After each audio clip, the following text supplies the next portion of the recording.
जय कि राम जी से पूछे जनकपुर के नारी बता बता लोगवा देत काहे गारी बता लोग देत काहे गारी बता राम जी से पूछे हो राम जी से पूछे जनकपुर के नारी बता बता लोगवा देत काहे गारी बता लोगवा देत काहे गारी बता बबुआ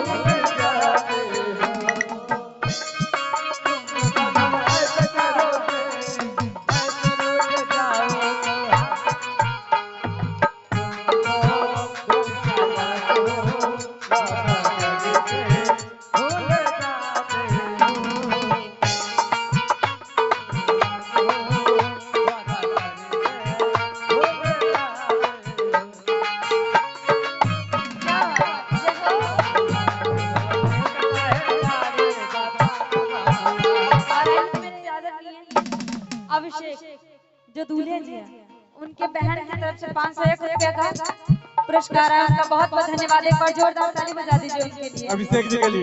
अभिषेक जी के लिए। अच्छा क्या नाम है? सुमन।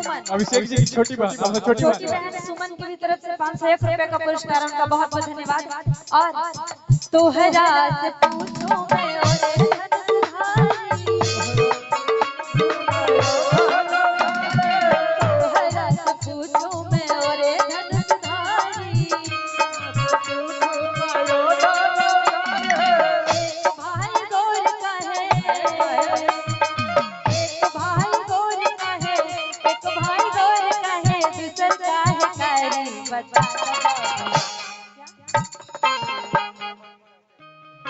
और आइए क्या क्या भगनी की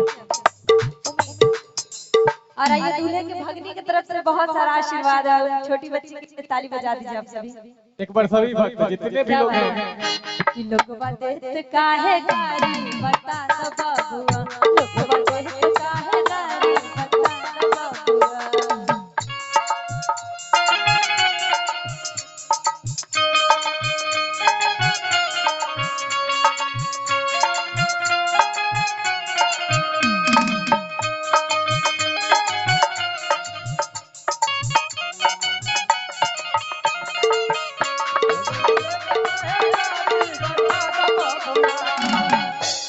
और जैसे उन महिलाएं की नजर राजा दशरथ जी पर पड़ती है उनके लिए क्या कहते हैं?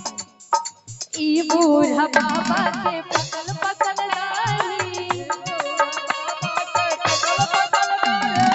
ई बूढ़ा बाबा के पकल पकल दाई एक में दुबर पता दूल्हे के बड़े भाई की तरफ से भाई की तरफ से बहुत सारा आशीर्वाद 600 रुपए का आशीर्वाद है। उनको बहुत बहुत धन्यवाद। कि देखे में दुबर पाकर वहाँ की महिलाएं कहती है अभिषेक जी के भाभी और अभिषेक जी के भाई की तरफ से 100 भाभी की तरफ से 100 क्या 200 इनाम आया। बहुत बहुत धन्यवाद। और बहन के भी तरफ से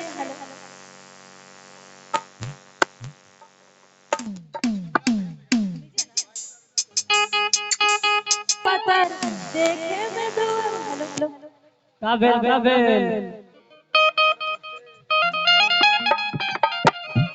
अखाए भर धरी बता बबुआ लोगवा देत काहे गारी बता बबुआ लोगवा देत काहे गारी बता बबुआ। क्या बात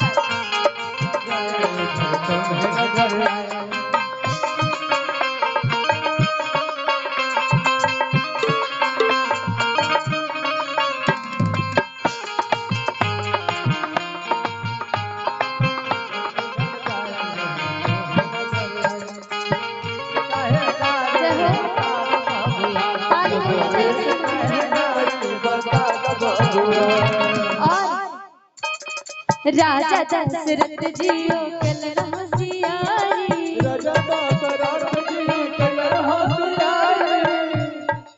और आइए आदरणीय मेरा अभिषेक जी की छोटी बहन के भी तरफ से छोटी सी बाबू है, बहुत सारा आशीर्वाद है, बहुत बहुत धन्यवाद भैया कहीं खो गए क्या?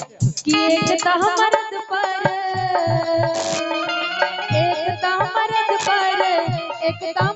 पर दिन दिन गुनारी बता बाबुआ। और आइए अभिषेक जी के जो दूल्हे हैं उनके भतीजी की तरफ से भी बहुत सारा आशीर्वाद है, उनका बहुत बहुत जय हो धन्यवाद। क्या बात।